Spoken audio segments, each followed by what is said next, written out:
Did you know that you can sail across the Sea of Galilee, the very sea that Jesus sailed across, land on the shore he walked on, take a few steps up the hill and find yourself in a Church of Scotland church? Did you know you can stand outside the gates of the old city in Jerusalem, look across to see a St Andrew's flag fluttering in the wind, walk across the valley and find yourself in another Church of Scotland church? How these churches came to be there is a story in itself. One of them built in the grounds of a Scottish mission hospital 100 years ago. The other built as a war memorial to soldiers from Scotland fallen in the Palestine campaign of the First World War. But what we want you to hear is about now, about what these churches are doing and why they're there today. The two churches are located in Tiberias and Jerusalem. Established in 1930 close to the site of a hospital which the church had run since the 1980s and is now converted to the Scots Hotel, the church in Tiberias enjoys a wonderful location on the shore of the Sea of Galilee. In the same year came the dedication of St Andrew's Scots Memorial Church in Jerusalem.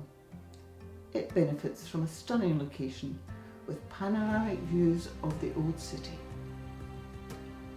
The two churches are now united as one congregation, each under the care of a Church of Scotland minister. The churches provide 2 nights of worship each week, plus an online presence for members who live at a distance. While the congregations are small, they are often augmented by people on short-term contracts, and in times of peace, by Holy Land pilgrims for whom attendance is often a highlight of their visit. As well as all their normal church activities, a vital part of the minister's work is in supporting human rights partners, both Palestinian and Israeli, who are working towards a just and lasting peace. These include such organisations as Parents Circle Family Forum, Rabbis for Human Rights, Sindiana, Tent of Nations and many more. This all means that congregations and presbyteries in Scotland and beyond can be kept accurately informed about the ongoing situation and pray meaningfully about it. Support for these two churches, financial, emotional and practical, in the great work they do in the land where Jesus walked, has never been more important.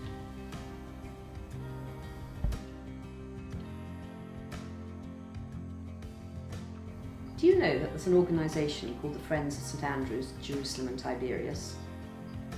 Let me touch on what we do.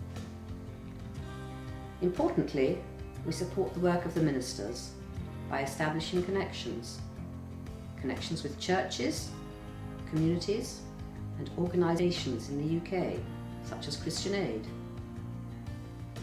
We establish connections through newsletters, through our website, social media and personal relationships. We actively support their vital work with human rights groups in Israel and Palestine. These are listed on our website. We fund a scholarship programme enabling a theology student or minister with links to the Church of Scotland to enrich their studies firsthand through time and experience in the Holy Land. And we welcome all to our St Andrew's Day service, a service that's linked with one in Jerusalem. So where would you fit in? You can become a member of the Friends. You can spread awareness about what the Friends do within our global village. You can become involved and you can share our news. Friends are always welcome and very necessary.